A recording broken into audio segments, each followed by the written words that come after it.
buenas noches. Saludo con gran cariño al auditorio de Telefórmula, que en este momento se enlaza con los trabajos de esta emisión. Agradezco a quienes nos siguen a través de la radio y las plataformas de internet. Esta mañana el presidente, al filo de las 9 de la mañana, se despidió de los reporteros. Dijo, nos vemos el lunes.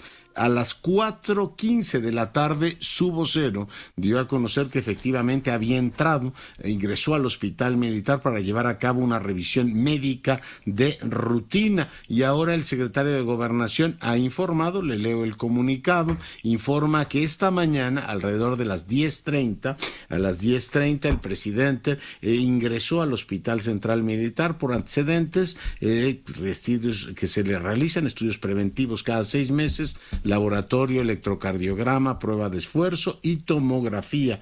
Por los resultados de su último chequeo, el equipo médico que lo atendió consideró necesario realizar un cateterismo cardíaco que se llevó a cabo el día de hoy alrededor de las 16:30 horas. En este procedimiento se encontraron el corazón y las arterias del presidente sanos y funcionando adecuadamente. No fue necesario realizar ningún otro tipo de intervención y fue un procedimiento breve que duró alrededor de 30 minutos. El presidente se encuentra en perfecto estado de salud, dice el comunicado, y seguramente el día de mañana reanudará sus actividades con normalidad. Esto es lo que da a conocer en un comunicado la Secretaría de Gobernación. Como le digo, hoy a las 16:15 su vocero informó que había ingresado y bueno, ahora nos enteramos que a las 16:30 se le estaba practicando en este caso este estudio y bueno, celebro que informen que el presidente de la República está bien y que ya mañana se espera en este caso desarrolle sus actividades de manera normal. Sara Pablo, adelante. Te saludo, Leonardo, de nueva cuenta, muy buenas noches. Pues sí, finalmente ya se da una explicación de lo que ha ocurrido con el estado de salud del presidente Andrés Manuel López Obrador y pues ya se dan estos detalles que estuvimos pues esperando a lo largo del día y que finalmente se confirma que el presidente pues sí le realizaron este procedimiento, este cateterismo. Se supone que mañana reanuda actividades. Lo cierto es que bueno, pues no tiene actividades públicas, según se había informado este fin de semana, de modo tal que pues seguramente se estará recuperando. Ya en la semana, el propio presidente López Obrador, cuando se le preguntó si iba a realizar esta gira, dijo que lo estaba valorando porque que iba a Nayarit y Sinaloa, ¿verdad? Tenía pues estas dos opciones, Nayarit y Sinaloa o bien Hidalgo, y el presidente decía que lo estaba valorando con sus médicos por el tema del post-COVID. Entonces, bueno, pues seguramente pues ya tenía previsto pues todo este chequeo médico y luego pues el otro procedimiento también en el hospital, Leonardo. Bueno, pues se lo hicieron y que mañana se entenderá. Bueno, pues espero que mañana lo veamos en un video regañando que los adversarios se preocupan. Bueno, aquí todo el mundo se preocupó, pero bueno, esperamos verlo con el humor de siempre y en plenitud de salud. Sara, muchas gracias por el reporte. Gracias, Leonardo. Muy buenas noches. Hasta luego. Bueno, pues ahí está la información. En un momento más, pues ampliaremos otros datos importantes de la agenda informativa. Hay un montón de temas. Uno de ellos es que, pues, hay una balacera en Xcaret y en este caso, pues, hay 2 personas muertas, 2 canadienses. Hace un ratito platicábamos con el fiscal de Quintana Roo sobre el particular. Vamos a una breve pausa, volvemos. Sigue la información fluyendo en el ámbito político. Fíjese que el PAN anuncia que irá solo el gobierno de Oaxaca. En este caso lo dio a conocer Marco Cortés. En otras entidades federativas han venido destapando ya candidatos y van dando, bueno, pues en este caso alianzas entre los distintos partidos. En algunos casos van los opositores juntos, en otros casos también de la coalición gubernamental se van fragmentando. Pero bueno, le echamos un vistazo. En un momento más vamos a ir con el embajador Ruiz Cabañas, pero le echamos un vistazo antes al tema del semáforo, que está todo el mundo pendiente, aunque ya no es muy relevante, como platicamos hace un momento con Laura Cardoso, saber si hay alguna novedad en ese frente. Héctor Herrera, buenas noches.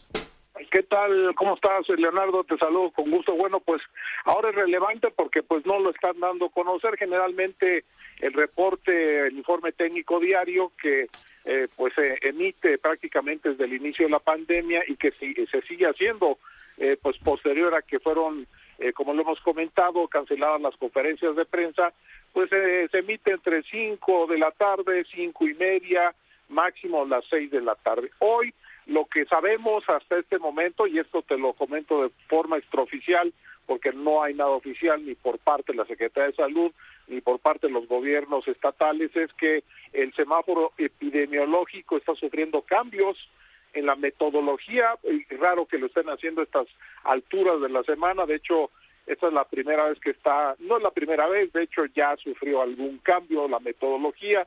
Sin embargo, pues se esperaba, porque esto fue una información que salió del gobierno de la ciudad, que fuera alrededor de las 7 de la noche, 7:30, que se diera a conocer tanto el informe de los casos, el que se da a conocer diario, y además el semáforo epidemiológico.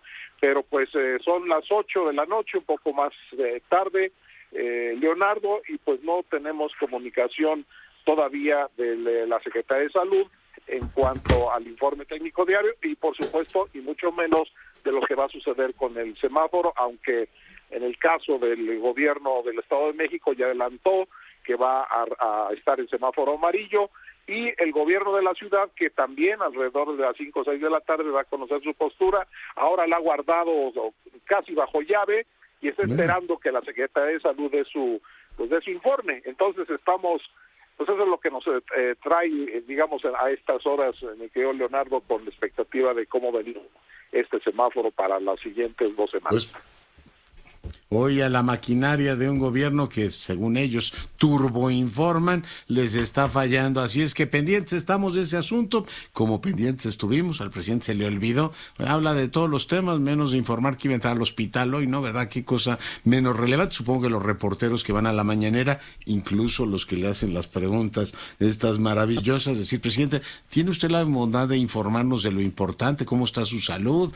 ¿Va usted a ingresar hoy por la preocupación que genera su salud, que es un dato de interés público? Bueno, pues hoy ha tardado pues todo este tiempo. El secretario de Gobernación acaba de liberar el comunicado. Han pasado todas estas horas y bueno, pues sorprende que el gobierno que turbocomunica, se pasa horas hablando todos los días de lo humano y lo divino, estos temas pues tarden tanto en salir. En fin, dejo ahí el tema, Héctor, y cuando tengas algo más nos lo cuentas. Y voy a enlazarme ahora, yo le agradezco mucho. Cuídate, le agradezco mucho el tiempo al embajador de México y también académico del TEC de Monterrey, Miguel Ruiz Cabañas, que converse con nosotros. Embajador, bienvenido. ¿Qué tal, Leonardo? Muy buenas noches. Gracias por la invitación a conversar. Oye, pues ahora te lo pido como testigo y como observador, el diplomático que eres. ¿Qué opinión tú pudiste ver a la secretaria Granholm? ¿Qué opinión te merece una visita tan amplia de la secretaria de Energía a nuestro país? Entrevistas con el canciller de la República, con el presidente, con senadores, con académicos, en fin, una entrevista muy amplia, una visita muy amplia de la exgobernadora de Michigan. ¿Qué, digamos, primero la forma y después en el comunicado, ¿qué sacaste tú en claro de esta visita? Embajador. Pues mira, Leonardo, yo creo que la visita respondió a el interés de la administración Biden-Harris, como es el estilo actualmente en Estados Unidos del gobierno. La administración no solo es Biden, también es Harris, de decir que, venir a remarcar la enorme importancia que le dan al tema de medio ambiente, cambio climático, pero en particular en tema de energía. Desde luego, y está expresado en los comunicados que salió inmediatamente después de que terminó la visita y en los tweets que ha subido la propia secretaria, pues que hay preocupación en Estados Unidos por la reforma energética y por las oportunidades que se pudieran perder en términos de facilitar o acelerar una transición hacia nuevas energías. Entonces yo creo que esto está en el Congreso de Estados Unidos. Hay preocupación porque la reforma energética afecta intereses de empresas que han invertido en nuestro país, pero también hay preocupación sobre todo de las oportunidades hacia futuro. Es decir, México tiene un enorme potencial, enorme, como pocos países, para las nuevas energías, energía solar, energía eólica. México solamente en nuestro propio territorio podría generar suficiente energía limpia para toda América del Norte, y que estas oportunidades se pierdan o se pospongan, porque tendría tres resultados, digamos, a mediano o largo plazo, pues funestos. En primer lugar, pues no se facilita un medio ambiente sano, que es un derecho humano no solo en México, sino Naciones Unidas lo considera un derecho humano fundamental, el derecho a un medio ambiente sano, y México, por tantos tratados internacionales, está comprometido con eso. Dos, se debilita la competitividad económica de la región. Es decir, los analistas, los expertos internacionales dicen, sí, ahorita está muy alto el petróleo, pero dentro de 10, 15 años lo importante son las nuevas energías. Y cada vez más las grandes empresas en el mundo invierten en los países donde se están fomentando las nuevas energías. Y tercero, pues cómo mitigar el cambio climático, que es una responsabilidad de todos.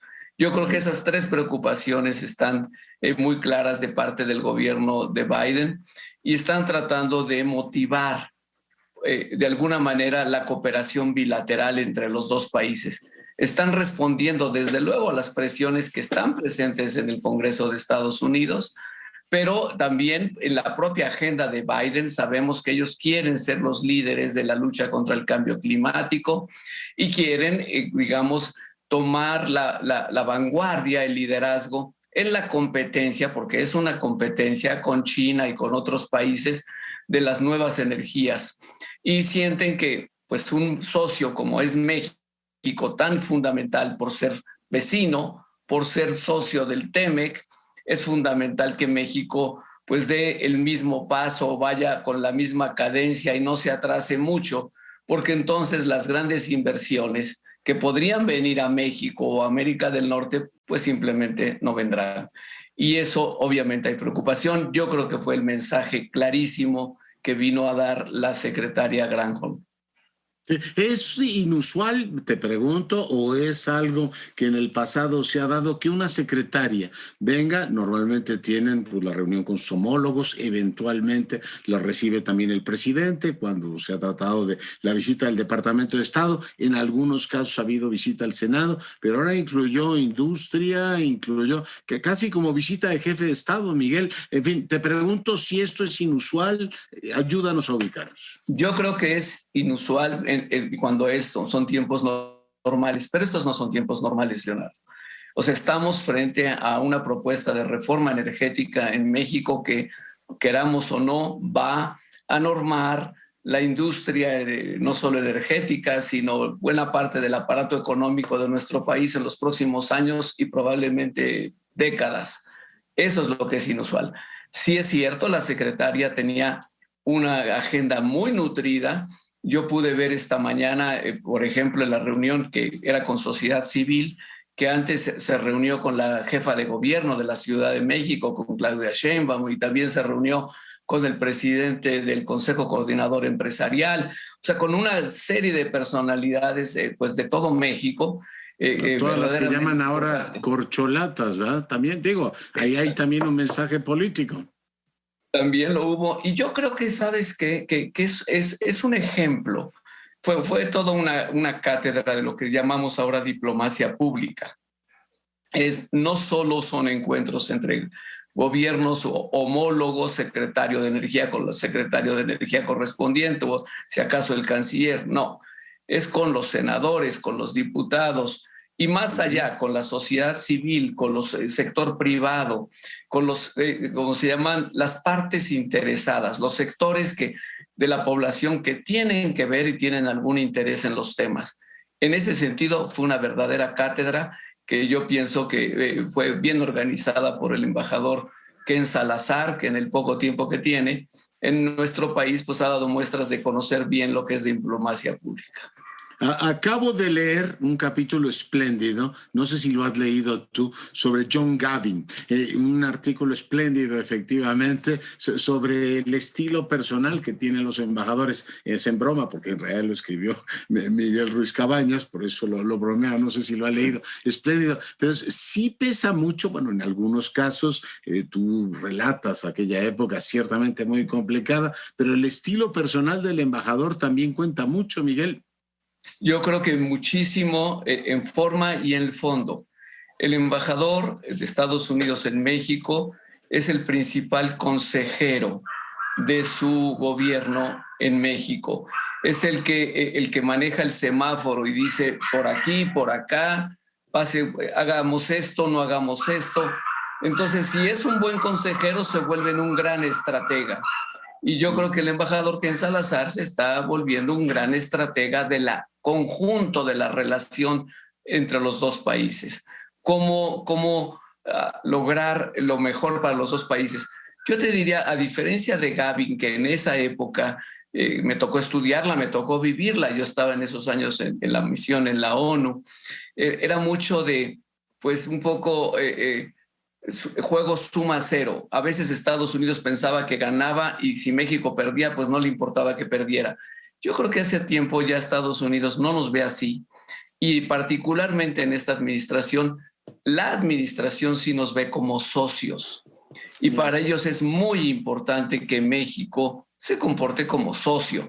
Claro. Desde luego hay sectores que quisieran ganar, empresas estadounidenses que tienen sus propios intereses, pero hay que distinguir los intereses de las empresas a los intereses de la administración. Ellos están tratando de darlo eso. Y el embajador Salazar a mí me parece, pues sí, que es un estratega muy, muy sofisticado. Oye, en ese libro leí también un artículo sobre Josephus Daniels, pero no me voy a poner a hablar de los distintos embajadores. Voy a hacer una maroma interpretativa que espero que me admitas. Uno, cuando hay nombramientos políticos, en este caso Gavin era un actor que venía de las cercanías de Reagan, y la verdad es que pues no solamente no agregó, sino que complicó la relación en muchos sentidos. Yo creo que los nombramientos políticos, si tienen una buena combinación con profesionales de la diplomacia, pueden aportar. Es el caso de Salazar, tú mandas un exsecretario de Estado y te aporta la relación, pero cuando de pronto sacas a alguien que viene de la actuación como Gavin, en este caso pensaría en la lista que el presidente está pensando en mandar a diversos lugares, tú dices, oiga, piensen hacer nombramientos políticos, no nombramientos de cuates, cuotas, miembros del gremio, que a lo mejor pueden acabar complicando muchísimo la relación. En fin, hago la maroma interpretativa de Gavin a Salazar para caer en lo que ahora está en discusión, mi querido Miguel. No había visto en este sexenio un momento en el cual tantos sectores de la sociedad se pronunciaran sobre un nombramiento diplomático de la administración López Obrador. ¿Tú cómo ves las cosas?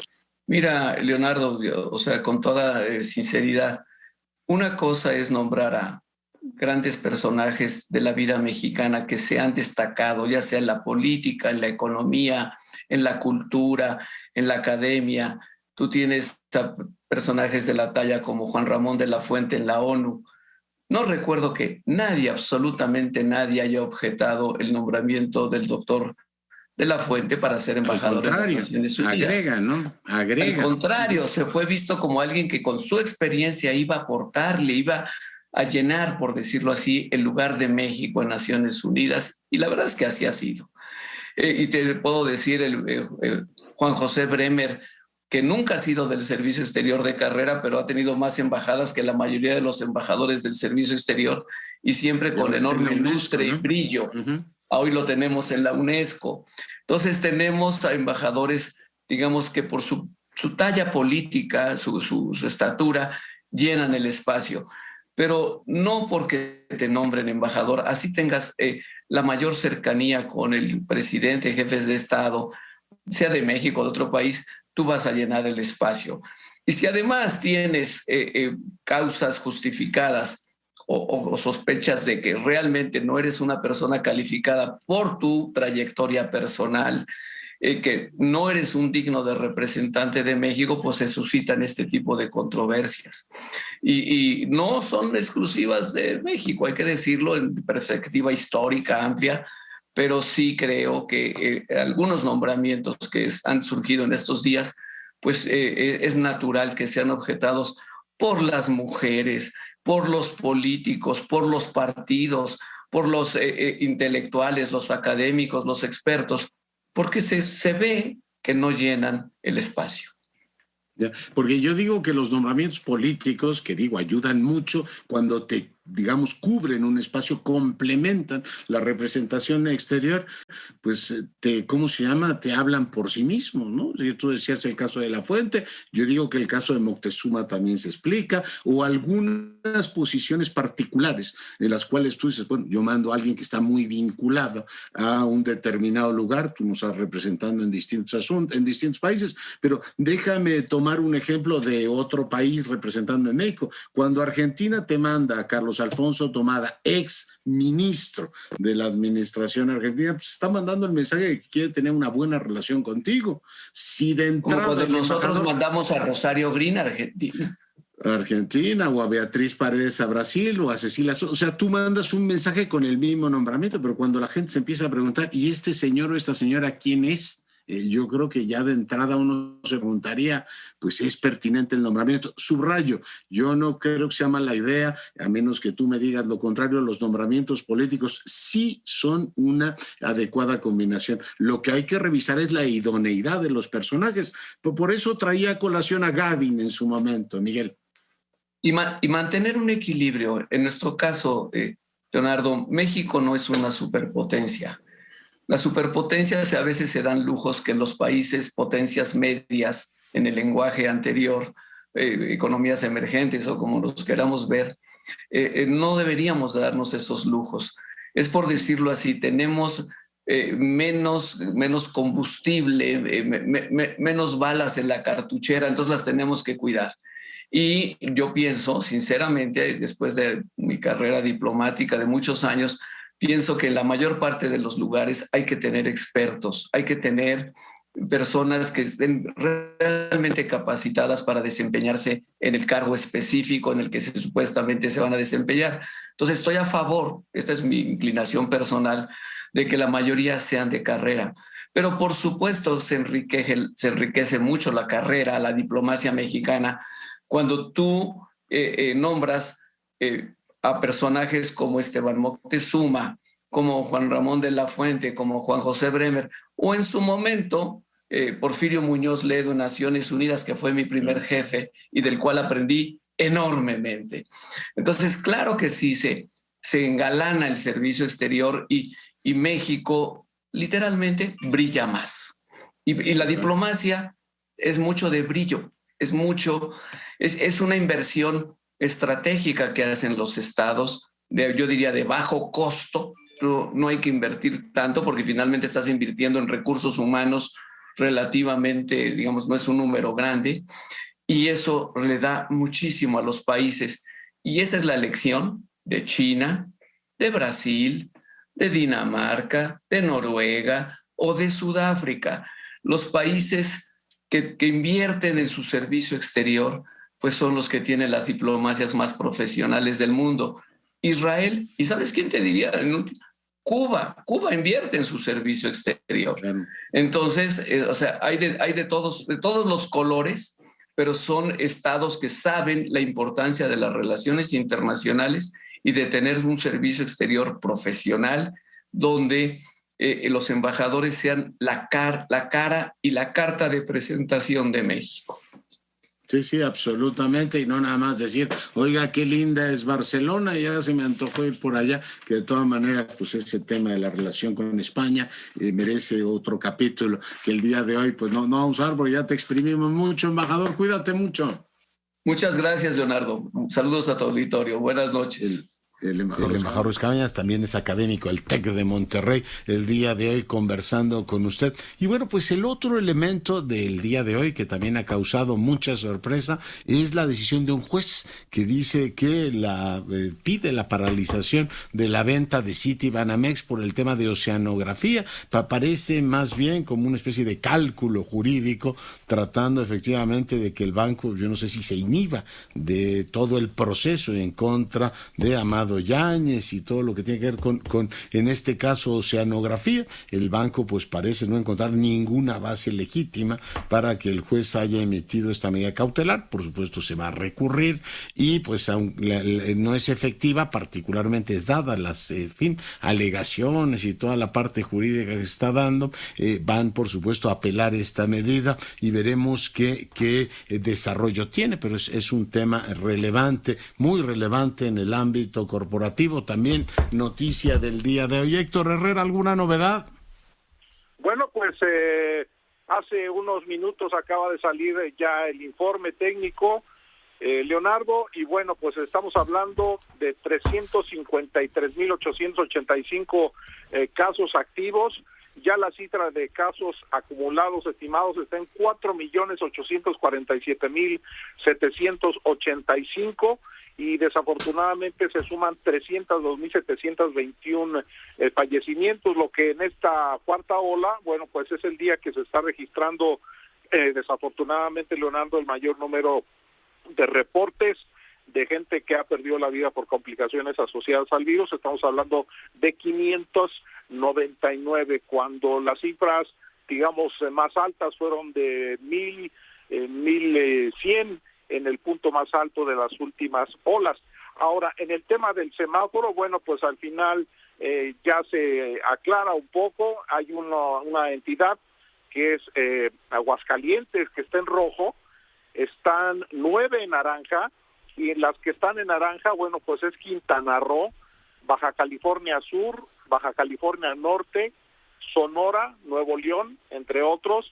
Y bueno, pues en el caso de la Ciudad de México, que estábamos ahí con la duda, pues finalmente que está en amarillo o regresa a amarillo, y incluir el Estado de México, por supuesto, Morelos, Jalisco y Sinaloa. Otras 2 entidades están en verde y pues este es el semáforo al final. Ciudad de México, Estado de México, Morelos, Jalisco, empiezan a amarillo y prácticamente estamos regresando a la conformación que teníamos en segunda y tercera hora, donde estaba pues, muy...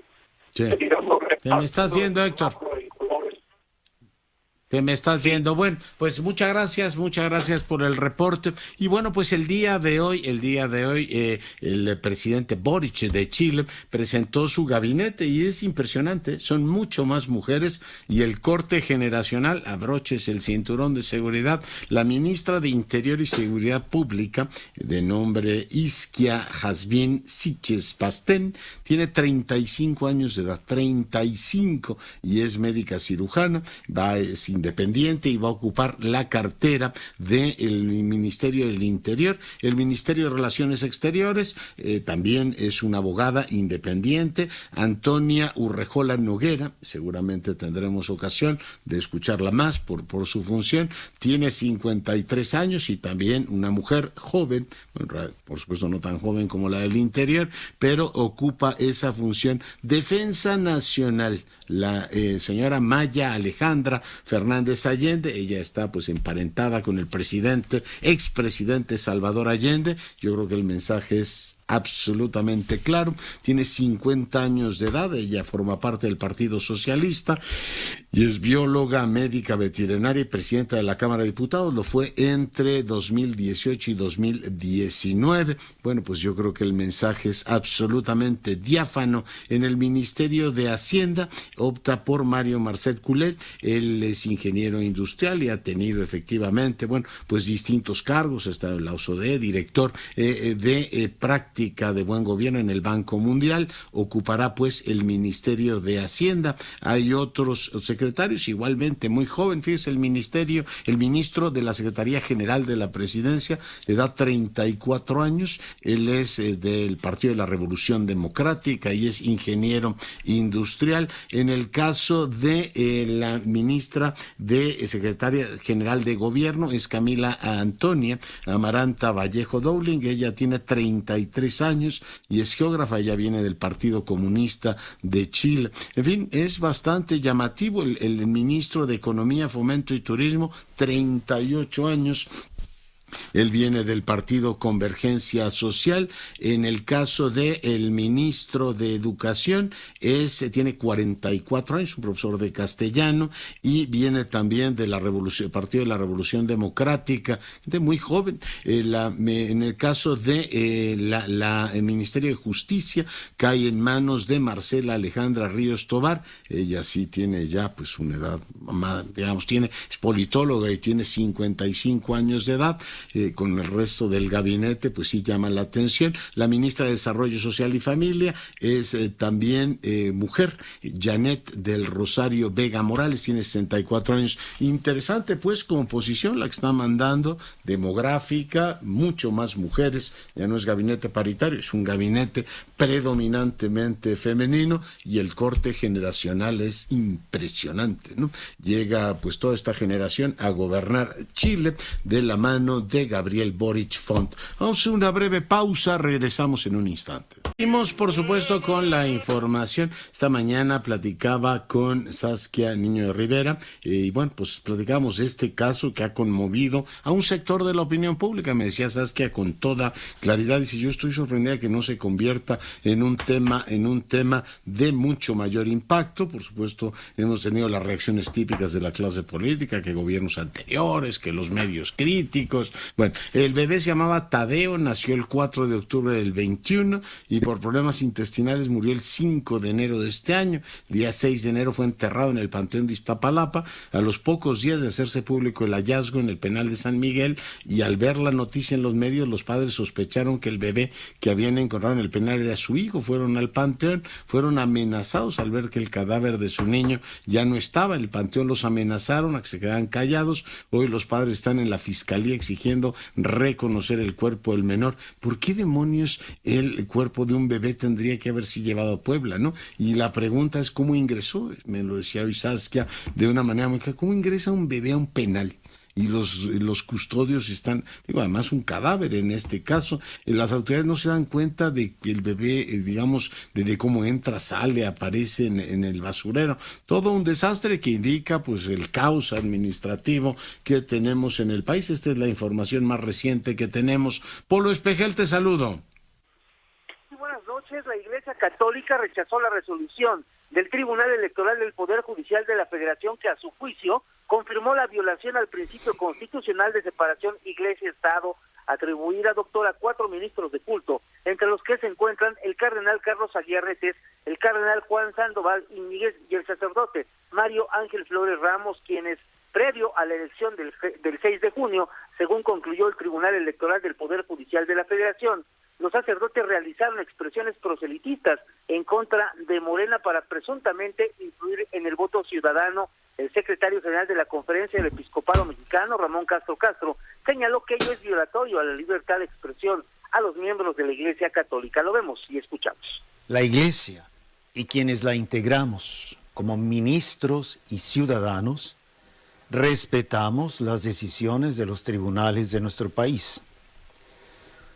No obstante, no compartimos los razonamientos expresados por el Tribunal Electoral del Poder Judicial de la Federación, pues consideramos son violatorios de uno de los derechos humanos más importantes en un Estado democrático, la libertad de expresión.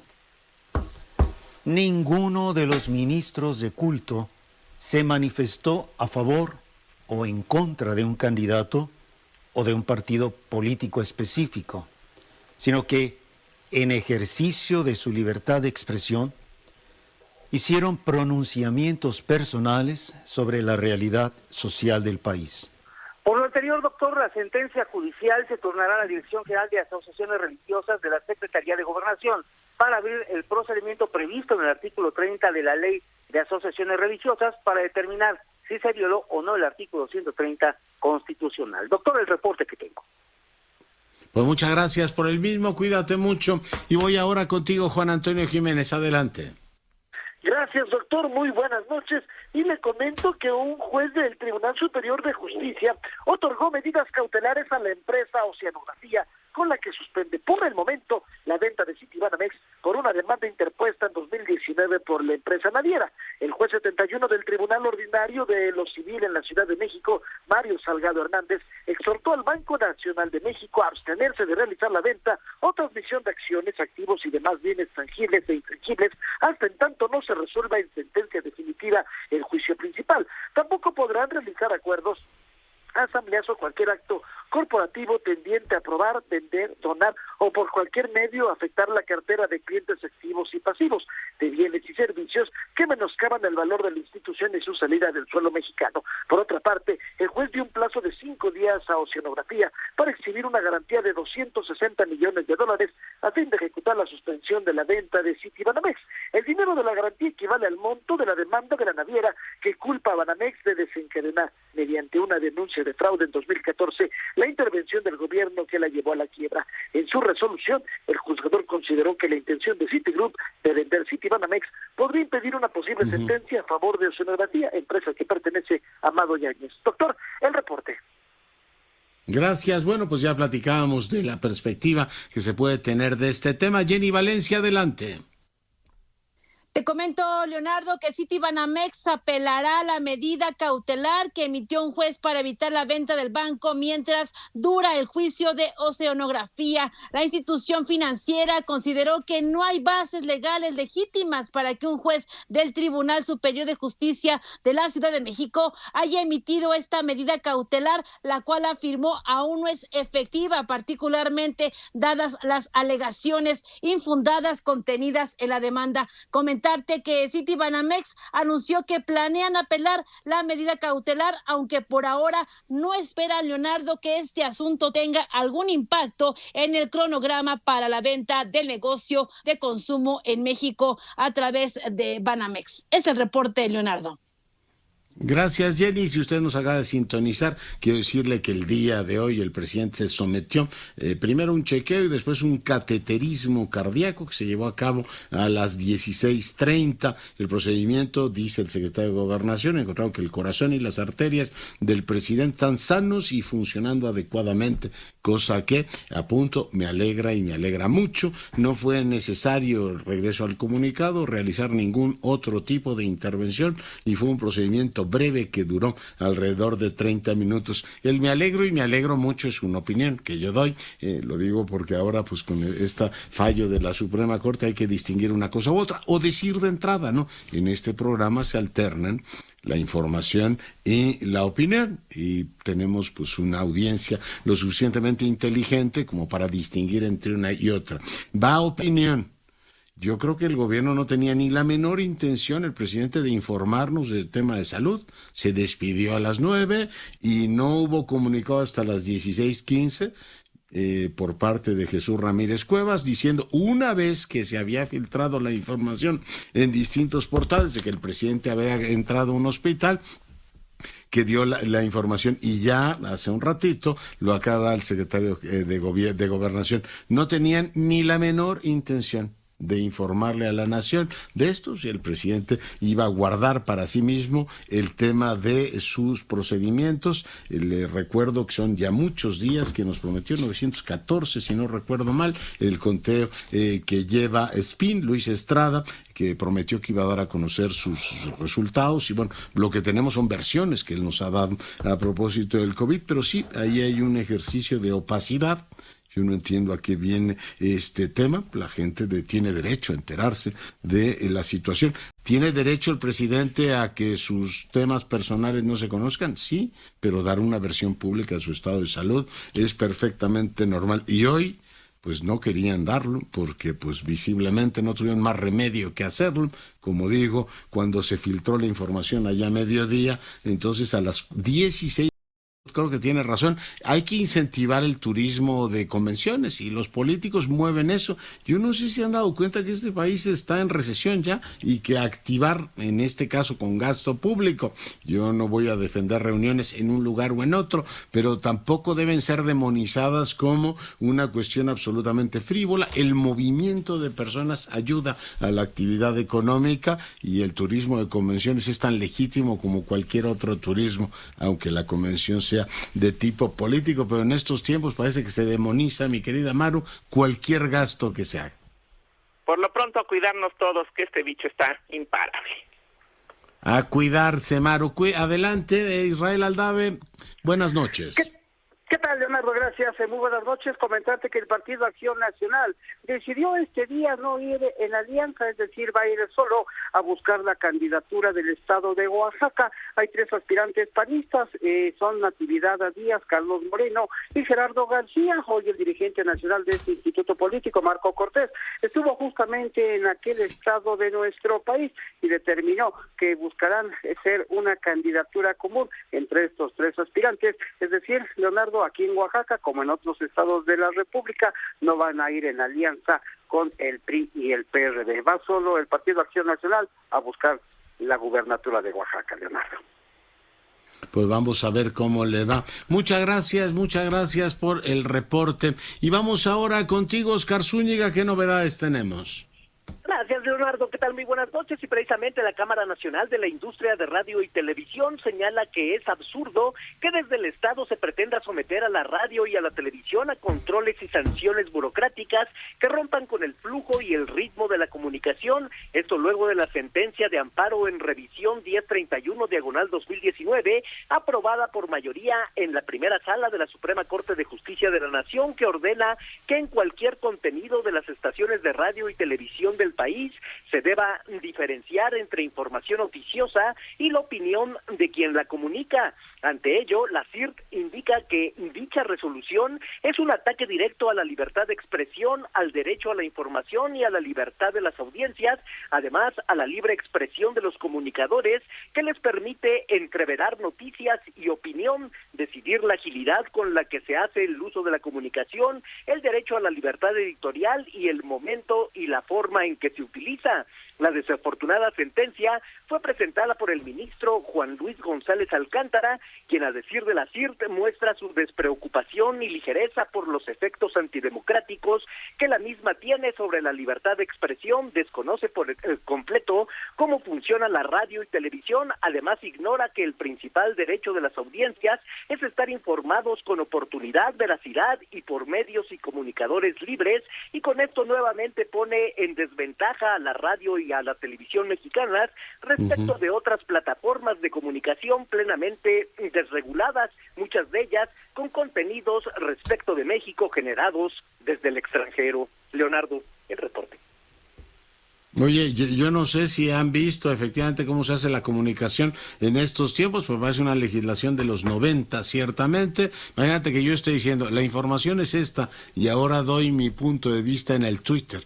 Dirían, pues es absolutamente incoherente, ¿no? Hable con nosotros y compártalo. Y, pues, advertir a la audiencia en ciertos programas informativos. Este es el caso, se combinan los dos géneros, información y opinión, y yo creo que nuestra audiencia, repito, es lo suficientemente inteligente para tener claro qué es la información y qué es materia de opinión. Pero bueno, es parte de una cierta inercia, ¿no?, por regular a medios de comunicación, que yo digo que es propia de los 90, en esta época del transmedia, en donde tienes movimientos que van de, por supuesto, la radio y la televisión a redes sociales, y regresa, pues la verdad es que es como quererle poner puertas al campo y tratar de ordenar de esta manera una, pues, forma de comunicar que ha cambiado radicalmente, que además me sorprende porque la Suprema Corte de Justicia lo hace muy bien, ¿no? Tienes a un ministro tuitero, tienen un canal de televisión, están presentes en los debates públicos, en fin, sorprende que quienes hacen también comunicación ignoren esto, pero bueno, es lo que se ha dicho y la reacción de la CIRT. Muchas gracias, y con esto nos vamos. Gracias. Cuídese mucho y sea rabiosamente feliz, se lo merece.